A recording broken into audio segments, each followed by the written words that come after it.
भारत में संविधान की खूब बात होती है, संसद में भी संविधान की खूब बात होती है, लेकिन संविधान का लक्ष्य क्या है, उसको कैसे प्राप्त किया जाए, इस पर कभी संसद में चर्चा नहीं होती। संविधान का जो गोल है ना, लक्ष्य है, वो प्रियम्बल में लिखा हुआ है। और प्रियम्बल में क्या लिखा है? हम एक संप्रभु राष्ट्र बनाएंगे। संप्रभुता कैसे आएगी, संसद में चर्चा ही नहीं होती। प्रियम्बल में क्या लिखा है? एक हम डेमोक्रेटिक कंट्री बनाएंगे। लोकतंत्र कैसे मजबूत होगा, इस पर संसद में चर्चा ही नहीं होती। सोशल इकोनॉमिक जस्टिस कैसे आएगा, संसद में चर्चा ही नहीं होती। पॉलिटिकल जस्टिस कैसे आएगा, इस पर संसद में चर्चा ही नहीं होती। सबको सोचने, लिखने, बोलने की आज़ादी कैसे मिलेगी, इस पर संसद में चर्चा ही नहीं होती। सबको इक्वल स्टेटस कैसे आएगा, इक्वल अपॉर्चुनिटी कैसे मिलेगी, संसद में चर्चा ही नहीं होती। आपसी भाईचारा मजबूत कैसे होगा, देश की एकता अखंडता कैसे मजबूत होगी, इस पर संसद में चर्चा ही नहीं होती। संविधान लागू हुआ 1950 को। ना हम 1950 से पहले बने घटिया कानूनों की चर्चा करते हैं, ना 1950 के बाद जो संविधान विरोधी कानून बनाए गए उस पर संसद में चर्चा करते हैं। जो काम मुगलों ने तलवार के दम पे किया, वो सारा काम अंग्रेजों ने कानून बना बना के किया। लेकिन 222 कानून आज भी चल रहे हैं, 222 कानून चल रहे हैं अंग्रेजों के बनाए हुए, 1950 से पहले बने। आज तक हमने उनको खत्म करने पर चर्चा नहीं की। अच्छा, अंग्रेजों को छोड़िए, आजादी के बाद जो संविधान विरोधी कानून बनाए गए, घटिया कानून बनाए गए, उसको भी बदलने पर चर्चा नहीं हो रही। उदाहरण के लिए रिप्रेजेंटेशन ऑफ पीपल एक्ट 1950-1951 आज भी चल रहा है। इसका नतीजा क्या है? गुंडे, बदमाश, मवाली, माफिया, हत्यारे, बलात्कारी, शराब माफिया, हथियारों के सौदागर पार्षद बन रहे, प्रधान बन रहे, सांसद बन रहे, विधायक बन रहे। लेकिन इस कानून को बदलने पे संसद में चर्चा नहीं हो रही कि इलेक्शन रिफॉर्म किया जाए, ऐसा कानून बनाया जाए कि अच्छे लोग संसद में आए। क्योंकि जब अच्छे लोग संसद में आएंगे तो वही तो लोग संसद में अच्छा कानून बनाएंगे। जब अच्छा कानून बनेगा तो देश अच्छी तरीके चलेगा। भारत और अमेरिका में अंतर क्या है? यही तो अंतर है। भारत के लोग अमेरिका क्यों भागना चाहते हैं, अमेरिका क्यों शिफ्ट होना चाहते हैं? क्योंकि उनको लगता है वहां कानून का शासन है, वहां पे भ्रष्टाचार नहीं है, वहां अपराध नहीं। इसलिए भारत के लोग भाग भाग के जाते हैं। भारत के लोग कोई कनाडा जा रहा है, कोई ऑस्ट्रेलिया जा रहा है, कोई अमेरिका जा रहा है। क्यों पलायन कर रहे हैं? भारत में क्या दिक्कत है? दिक्कत यही है, यहां पे भ्रष्टाचार है, यहां अपराध है, यहां डर है, यहां लोग सुरक्षित नहीं महसूस करते। और वो तभी होगा जब कानून बदलेगा। कानून कैसे बदलेगा? जब अच्छे लोग संसद में आएंगे। अच्छे लोग संसद में तब कैसे आएंगे? जब ये कानून बदलेगा। लेकिन इसके ऊपर संसद में चर्चा ही नहीं होती। ये भारत की चिकित्सा व्यवस्था को बर्बाद करने के लिए 1954 में नेहरू जी ने कानून बनाया था, आज तक नहीं बदला गया। भारत की चिकित्सा व्यवस्था जो नेचुरोपैथी है, जो प्राकृतिक चिकित्सा है, जो योग चिकित्सा है, आज भी उसके साथ सौतेला व्यवहार हो रहा है। लेकिन इस कानून को बदलने पर आज तक चर्चा नहीं हुई संसद में। आपका ये मिलावटखोरी रोकने के लिए कानून बना 1954 में, आज तक चल रहा है। मिलावटखोरी धड़ल्ले से हो रही, लोग मर रहे हैं, बीमार हो रहे हैं, लेकिन फिर भी इस कानून को बदलने पर चर्चा नहीं हो रही है। कठोर दंड का प्रावधान करने पर चर्चा नहीं हो रही है। ऐसे लगता है कि पॉलिटिकल पार्टियों की सारी फंडिंग मिलावटखोरों से आ रही है। यह कालाबाजारी रोकने का कानून कब बना था? 1955 में। आज तक चल रहा है, चलता ही जा रहा है, चलता ही जा रहा है। कालाबाजारी हो रही है, दवाओं की कालाबाजारी हो रही है, जरूरी सामान की कालाबाजारी होती है, 1 का 3 लेके बेचा जाता है। लेकिन नहीं, कानून नहीं बदलेगा, कानून पुराना रहेगा, जबकि कानून बदलने की कोई लागत भी नहीं आती है। ये सिटीजनशिप एक्ट 1955 का है। इतना घटिया कानून है, आज तक किसी हत्यारे, किसी बलात्कारी, किसी देशद्रोही, किसी गद्दार, किसी जासूस, किसी आतंकवादी, किसी माओवादी, किसी नक्सली की नागरिकता गई नहीं। ऐसा कानून बना हुआ है, लेकिन इस कानून को बदलने पर चर्चा नहीं हो रही। यह एंशिएंट मोनूमेंट एक्ट 1958 में नेहरू जी ने बनाया था। जानते क्यों बनाया था? जितने यहाँ बाबर, हुमायूं, तुगलक, गजनी, गोरी की उनका जो मकबरा है, जो उनका कुछ भी निशान है, उसको कोई टच न कर पाए। औरंगाबाद में जो औरंगजेब की जो कब्र पड़ी हुई है, वो क्यों सुरक्षित है? इसी कानून के अंतर्गत सुरक्षित है। आप जरा सोचिए, वहशी दरिंदों के निशान को बरकरार रखने के लिए कानून बनाया गया। वहशी दरिंदों के निशान को सुरक्षित रखने के लिए करोड़ों रुपए खर्च भी हो रहा है। ऐसा ही कर क्या रही है? यही तो कर रही है ना, कि जो वहशी दरिंदे यहाँ मकबरे उकबरे बना के गए थे, उनको सुरक्षित कर रही है, उनको सुरक्षा कर रही है। मतलब गुलामी का नाम कंटिन्यू रहे, गुलामी का निशान कंटिन्यू रहे, उसके लिए कानून बना था। लेकिन इस पर संसद में चर्चा नहीं हो रही कि भाई इसको हटाओ, गुलामी का नामो निशान हटाओ। यह आर्म्स एक्ट बनाया था कांग्रेस ने 1959 में। यह अंग्रेजों का जो बनाया गया था कानून, उसी का कॉपी पेस्ट है। नतीजा क्या है कि आज की डेट में निहत्थे हो चुके हैं। हिंदू, जैन, बौद्ध, सिख निहत्थे हो चुके हैं। पहले हिंदू, जैन, बौद्ध, सिख के घर में त्रिशूल होता था, तलवार होती थी, फरसा होता था, भाला होता था, गड़ासा होता था। हिंदुओं को निहत्था करने के लिए पहले अंग्रेजों ने कानून बनाया। कांग्रेस ने उसी कानून को कॉपी पेस्ट मार दिया। नतीजा ये है कि हनुमान जी की शोभा यात्रा निकलती है लेकिन लोग उसमें गदा लेके नहीं चलते। गणेश जी की शोभा यात्रा निकलती है लेकिन गणेश जी का जो मुख्य शस्त्र है कुल्हाड़ी, उसको लेके लोग नहीं चलते। दुर्गा जी की शोभा यात्रा निकलती है लेकिन लोग तलवार लेके नहीं चलते। शंकर जी की शोभा यात्रा निकालते हैं लेकिन त्रिशूल लेके नहीं चलते। परशुराम जी की शोभा यात्रा निकलती है लेकिन फरसा लेके नहीं चलते। क्यों नहीं चलते? उनको लगता है ये कानून हमको पकड़ लेगा। तो इस कानून को बदलने पे संसद में चर्चा नहीं हो रही है। आए दिन पत्थरबाजी होती रहती है जब शोभा यात्रा निकलती है। अगर हिंदू अपने शस्त्रों के साथ निकले तो कोई पत्थरबाजी करेगा क्या? नहीं करेगा। तो पत्थरबाजी क्यों हो रही है? क्योंकि कानून घटिया है, शस्त्र विहीन बना रखा है समाज को। ये कस्टम एक्ट है, आए दिन कस्टम कितनी ड्रग पकड़ी जा रही है, समुद्र के रास्ते, इसके रास्ते, उसके रास्ते, क्या क्या कारोबार चल रहा है। क्यों चल रहा है? क्योंकि किसी को आज तक फांसी हुई नहीं, आजीवन कारावास हुआ नहीं, प्रॉपर्टी जब्त हुई नहीं, लेकिन ये कानून चल रहा है, 1962 का बना हुआ है, लगातार चल रहा है, चलता जा रहा है। इसका नाम है unlawful activities act. Unlawful activity यानी जो एक्टिविटी अनलॉफुल हो उस पर यह लागू होता है। लब जिहाद अनलॉफुल एक्टिविटी है, घुसपैठ अनलॉफुल एक्टिविटी है, ड्रग जिहाद अनलॉफुल एक्टिविटी है, लैंड जिहाद अनलॉफुल एक्टिविटी है, धर्मांतरण अनलॉफुल एक्टिविटी है। लेकिन ये कानून लगता ही नहीं। क्यों?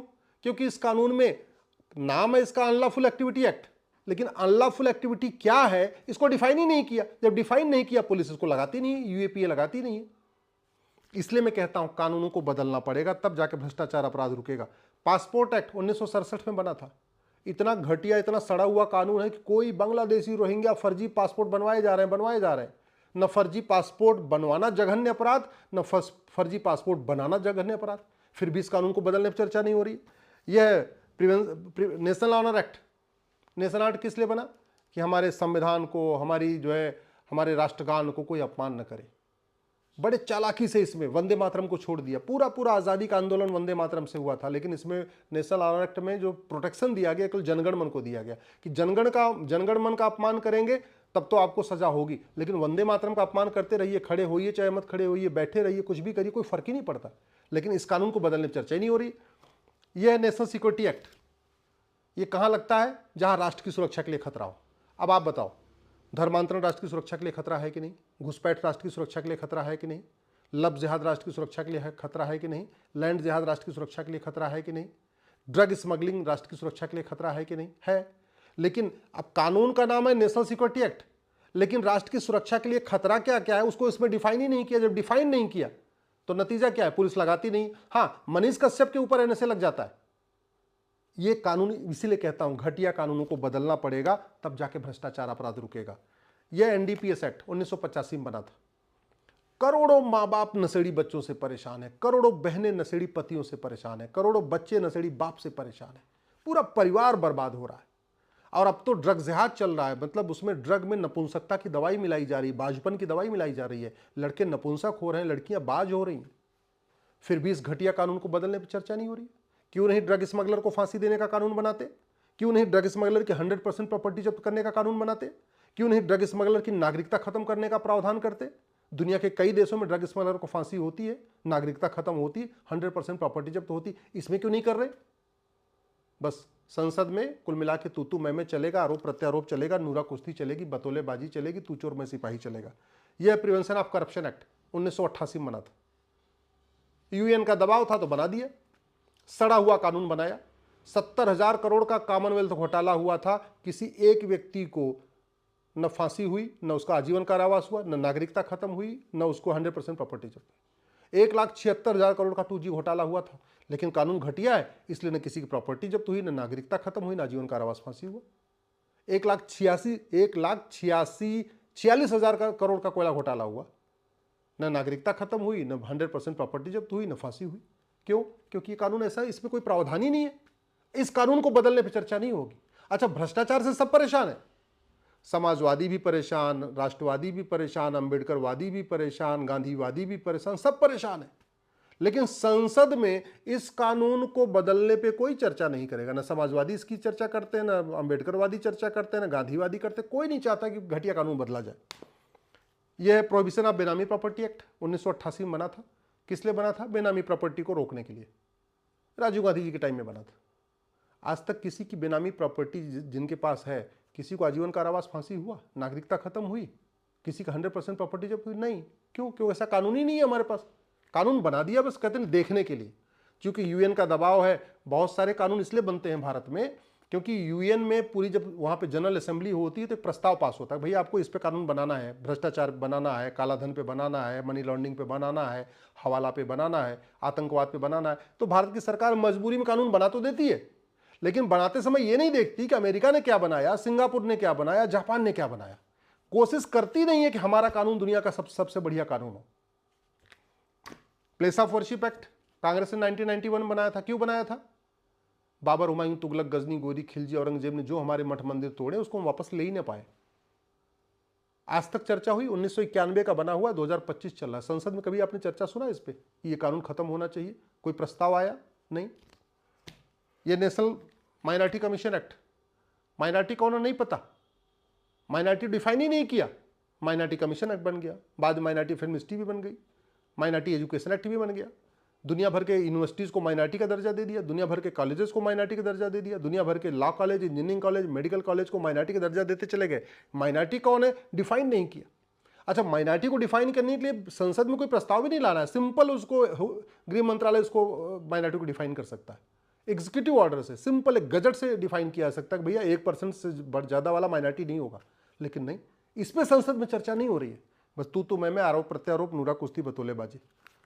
ये घटिया वक्फ एक्ट नेहरू जी ने बनाया, फिर इंदिरा जी ने मजबूत किया, फिर राजीव जी ने मजबूत किया, फिर नरसिम्हा राव ने तो एकदम खतरनाक अजगर जैसा बना दिया। जहां 1950 तक यानी 500 साल मुगलों के शासन में और 200 साल अंग्रेजों के शासन में, 700 साल में शासन जब हम गुलाम थे, उस समय वक्फ प्रॉपर्टी थी 50,000 एकड़। आज की डेट में वक्फ प्रॉपर्टी हो गई 10 लाख एकड़। यानी 700 साल की गुलामी के दौरान वक्फ प्रॉपर्टी 50,000 एकड़ थी और स्वतंत्रता के बाद आजादी के 75 साल के अंदर वक्फ प्रॉपर्टी 9.5 लाख एकड़ बढ़ गई। इस घटिया कानून को बदलने की बात नहीं हो रही है कि घटिया कानून बदला जाए, सारी प्रॉपर्टी जो 10 लाख एकड़ इसके ऑडिट किया जाए, जो कागज दिखाए वो ठीक है, जो कागज नहीं दिखाए वो वापस होनी चाहिए, जमीन से वापस जानी चाहिए जहां से जमीन कब्जा हुई है। इंफॉर्मेशन टेक्नोलॉजी है, रोज साइबर फ्रॉड हो रहे हैं, साइबर क्राइम हो रहे हैं, अकाउंट हैक हो रहा है, बैंक खाता हैक हो रहा है, लेकिन ना, इस कानून को बदलने पर चर्चा नहीं हो रही कि साइबर फ्रॉड के खिलाफ कठोर कानून बना जाए। मनी लॉन्ड्रिंग एक्ट, जिहादियों की फंडिंग हवाला से हो रही है, माओवादियों की फंडिंग हवाला से हो रही है, नक्सलियों की फंडिंग हवाला से हो रही है, मिशनियों की फंडिंग हवाला से हो रही है, धर्मांतरण की फंडिंग हवाला से हो रही है, घुसपैठियों की फंडिंग हवाला से हो रही है, सबकी फंडिंग हवाला से हो रही है। लेकिन आज तक किसी हवालाबाज को फांसी नहीं हुई, किसी हवालाबाज की नागरिकता खत्म नहीं हुई, किसी हवालाबाज की 100% प्रॉपर्टी नहीं जब्त हुई। अरे जब फंडिंग नहीं बंद होगी तो अपराध कैसे रुकेगा? जासूसी हो चाहे गद्दारी हो, सब कुछ तो फंडिंग के लिए करते, पैसा लेने के लिए करते हैं ना लोग। यह है डोमेस्टिक वायलेंस एक्ट, इसका इतना दुरुपयोग हो रहा है कि प्रतिदिन मर रहे हैं लोग। आज की डेट में महिलाओं से ज्यादा पुरुष आत्महत्या कर रहे हैं इस घटिया कानून के कारण। हमने कानून तो बना दिया, लेकिन झूठी शिकायत को गंभीर अपराध नहीं बनाया, हमने झूठी एफआईआर को गंभीर अपराध नहीं बनाया, झूठी जांच को गंभीर अपराध नहीं बनाया, हमने नार्को पॉलीग्राफ बैंड मैपिंग कानून नहीं बनाया। तो नतीजा क्या है? पैसे ऐंठने के लिए सास ससुर के ऊपर झूठे मुकदमे दर्ज कर रहे हैं, पैसे ऐंठने के लिए पति के खिलाफ झूठी शिकायतें हो रही हैं, ब्लैकमेलिंग का धंधा शुरू हो चुका है, कितने लोग आत्महत्या करते चले जा रहे हैं, लगातार आत्महत्या हो रही है। लेकिन नहीं, इस कानून को बदलने पर चर्चा नहीं हो रही कि भैया इतनी आत्महत्या क्यों हो रही है, पुरुष इतनी आत्महत्या क्यों कर रहे हैं, क्यों परेशान किया? नंद को भी परेशान, नंदोई को भी परेशान, सास को भी परेशान, ससुर को भी परेशान। महिलाओं के संरक्षण के लिए कानून होना चाहिए, महिलाओं को संरक्षण मिलना चाहिए, लेकिन जब कानून का दुरुपयोग हो रहा है तो दुरुपयोग रोकने के लिए कुछ तो करना चाहिए ना। कुछ कर ही नहीं रहे, फ्री हैंड दिया हुआ है, कुछ भी किसी के खिलाफ कुछ भी शिकायत कर दो। राइट टू एजुकेशन एक्ट 2009 में बना, सब पे लागू होता था। 2012 में कांग्रेस ने मिशनरी स्कूल और मदरसों को बाहर निकाल दिया। आज के डेट में मदरसा मिशनरी स्कूल में क्या पढ़ाया जा रहा है सरकार को पता ही नहीं है, कौन पढ़ा रहा है सरकार को पता ही नहीं है, फंडिंग कहां से आ रही है सरकार को पता ही नहीं है, ऑडिट करने का अधिकारी नहीं है। लेकिन जो 2012 में कांग्रेस ने बदलाव किया जमीयत उलमा हिंद और पर्सनल लॉ बोर्ड के कहने पे, उसको बदलने पे कोई चर्चा ही नहीं हो रही। यह है एफसीआरए 2010 में कांग्रेस ने बनाया था। किस लिए बनवाया था? जासूसों को फंडिंग कराने के लिए, गद्दारों को फंडिंग कराने के लिए, देशद्रोहियों को फंडिंग कराने के लिए, अलगाववादियों को फंडिंग कराने के लिए, माओवादियों को फंडिंग कराने के लिए। जब तक ये कानून नहीं खत्म होगा तब तक फंडिंग नहीं रुकेगी, फंडिंग नहीं रुकेगी, देश विरोधी चीजें नहीं रुकेंगी। इवन लफ्ज़ात की फंडिंग हो रही है एफसीआरए के जरिए, धर्मांतरण की फंडिंग हो रही है एफसीआरए के जरिए, घुसपैठियों को फंडिंग हो रही है एफसीआरए के जरिए। भारत में लाखों की संख्या में एनजीओ हैं जो देश विरोधी काम में लिप्त हैं, उनकी सारी फंडिंग एफसीआरए से आ रही है। लेकिन कानून हमने बदला ही नहीं, कानून को कठोर बनाया नहीं, इसमें ऐसी व्यवस्था नहीं दिया कि अगर तुमने फंडिंग का मिसयूज किया तो तुम्हारी नागरिकता खत्म कर देंगे, तुम्हारी प्रॉपर्टी जब्त कर देंगे, ऐसा कोई इसमें प्रावधान ही नहीं है। यह ब्लैक मनी एक्ट बन तो गया, लेकिन काले कुबेरों को आज तक किसी को फांसी हुई नहीं, किसी काले कुबेर की 100% प्रॉपर्टी नहीं जब्त हुई, खौफ नहीं पैदा किया हमने। ये रेरा बनाया था कि जो बायर हैं बेचारे घर खरीदार, उनको थोड़ी मदद मिलेगी, लेकिन इतना ये टीथलेस है, मतलब कहते नहीं दिखाने के दांत, खाने के दांत अलग, दिखाने के दांत अलग, ऐसा ये सफेद हाथी है, कोई फर्क ही नहीं पड़ता, कोई पावर ही नहीं है। मतलब घर खरीदार परेशान है, दिल्ली एनसीआर में भी परेशान है, बेंगलोर में भी परेशान, हर जगह परेशान है, कोई फर्क ही नहीं पड़ता।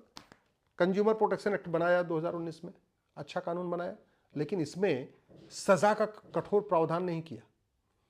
भगवान श्री राम ने कहा है ना, भय बिन होय न प्रीत। भगवान कृष्ण ने कहा है, सठे साठ्यम समाचरित। भ्रष्टाचार, अपराध या ये जो गलत चीजें तब रुकती हैं जब शिक्षा में संस्कार हो और कानून का खौफ हो। दुर्भाग्यवश न हमने शिक्षा का भारतीकरण किया, न हमने गुरुकुल वैदिक शिक्षा व्यवस्था लागू किया, न कानूनों में इतना खौफ पैदा किया। ये नौकरशाह जो कानून बनाते हैं, जो ड्राफ्ट करते हैं, अपना घर बनाते हैं तो कम से कम 10 आर्किटेक्ट से बात करते हैं, 10 घर जा जाके देखते हैं, फिर अपना घर बनाते हैं, कोशिश करते हैं मेरा घर सबसे बढ़िया घर बने।